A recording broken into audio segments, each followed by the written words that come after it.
challenger. Fighting out of the blue corner, this man's a mixed martial artist with a professional record of 20 wins and 4 losses. He stands 182 centimeters tall and weighs a ready 79.2 kilograms. Representing Top Team Salzburg and fighting out of Austria, presenting the challenger, Ismail, the Austrian Wonder Boy, Naurdiev.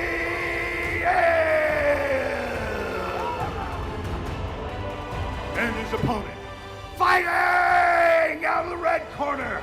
This man's in mixed martial arts with a professional record of 15 wins and 3 losses. He stands 183 centimeters tall and weighs a ready 79.1 kilograms. Representing Gladiator MMA and Mat 05 Jiu-Jitsu and fighting out of Amman, Jordan. Give it up for the reigning, defending, undisputed Brave Combat Federation Super Welterweight Champion of the World, the Jordanian Lion, Jarrah Hussein.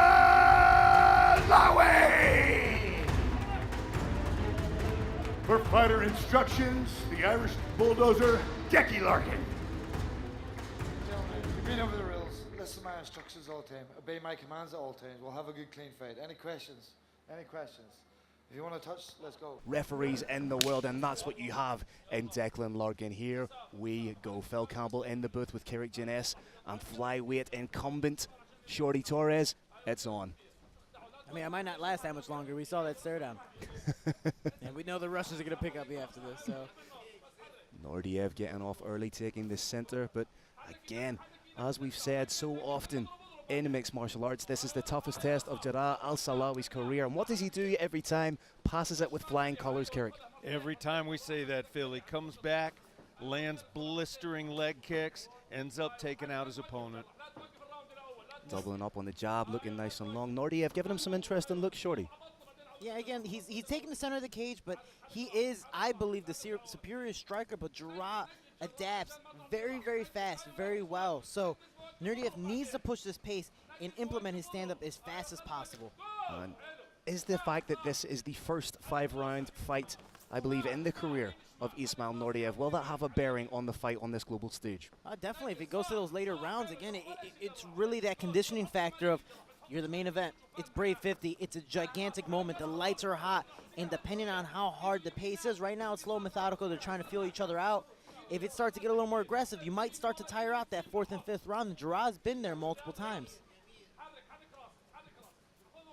Speaking of potentially tiring out, it is 20 minutes past 1 in the morning right here, but we are not tired. We are absolutely buzzing for this electric main event in Combat Kingdom Bahrain.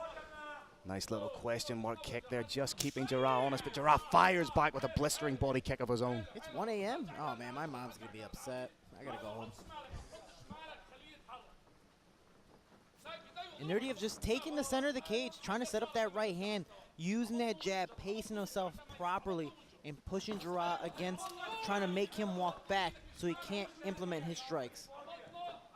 You saw him just feint that straight right, just letting him know that it's there, letting Jarrah Al-Silawi know that it's potentially in the chamber. Jarrah keeps crossing his feet, which I don't know if he's trying to set up a left leg, front leg body kick, but he keeps crossing his feet, and if Naurdiev sees that, he might be able to take advantage. Shoot in at the exact moment that he's crossing the feet when he's standing square, perhaps. Yeah. Whether it's takedown or just straight body shots, it makes someone square, and they can't counter back, or at least it's harder to counter back.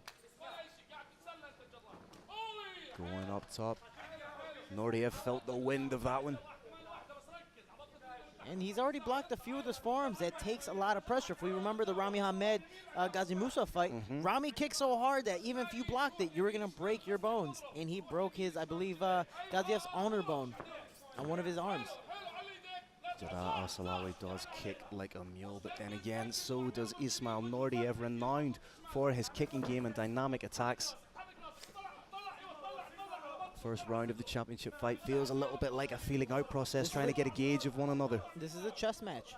And Naurdiev's not trying to go too hard, but beautiful left hook by Jarrah. Just came up over the defenses, and that's the thing with these little gloves, that you can't get away with what you could get away with in boxing, what you could get away with kickboxing. And talking about boxing, that was kind of like the Canelo, left hook with Kovalev. It looked like it was going to the body, and it came up high.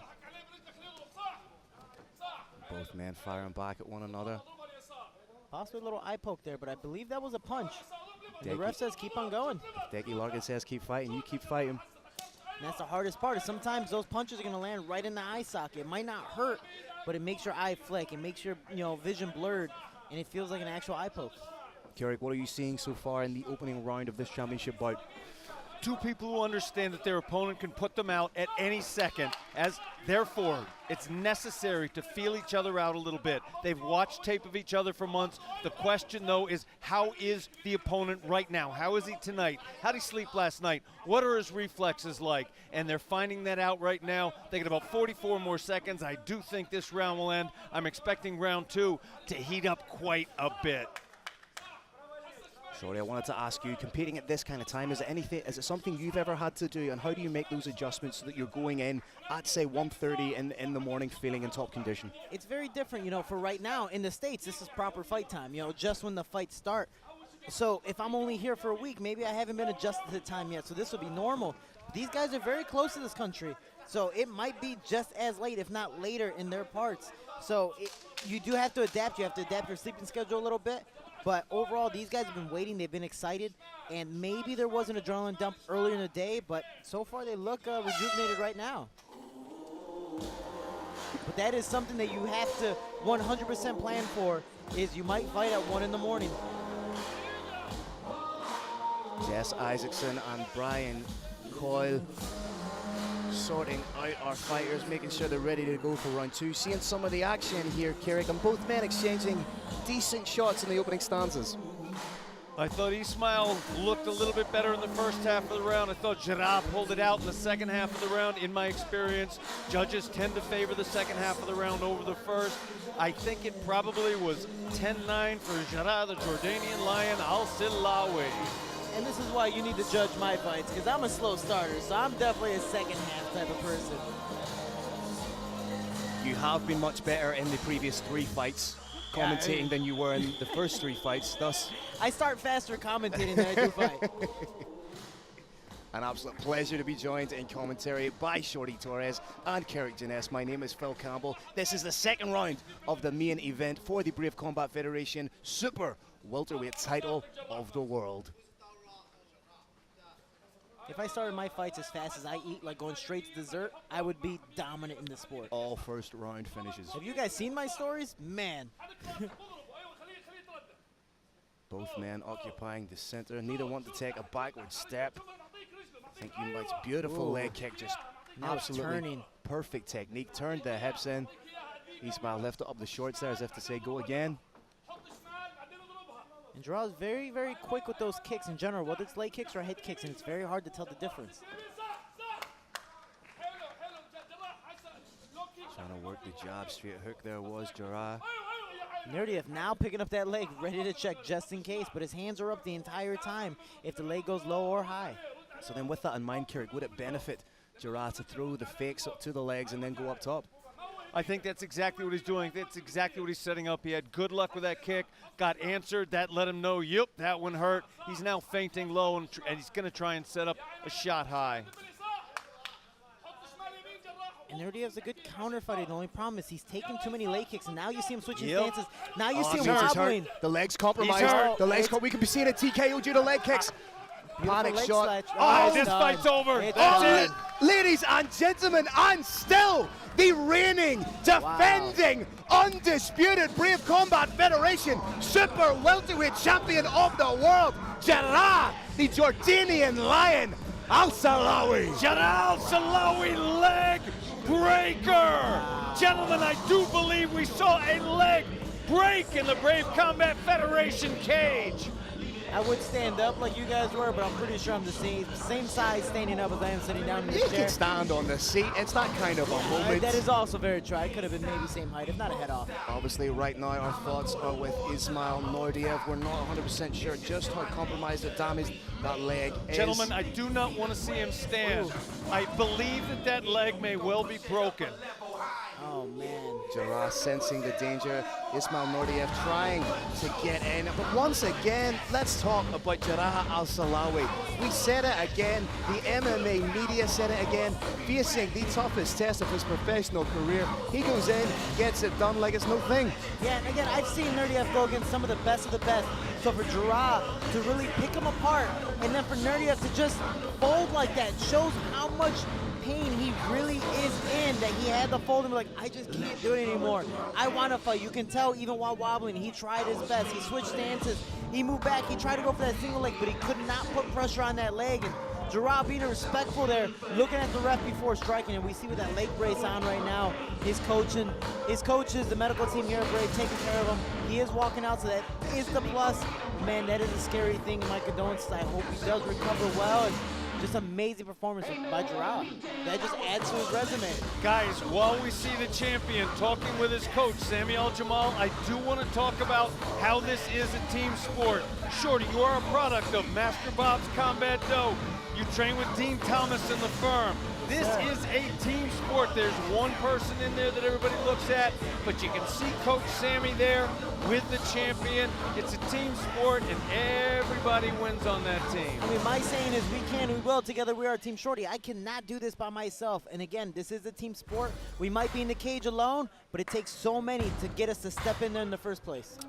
For the last time tonight, for the last time in this historic run of 4 events in just 21 days, we will be throwing it up to the best in the business, the 4-time cage announcer of the year, the inimitable, the iconic Mr. Carlos Kramer, to make it official.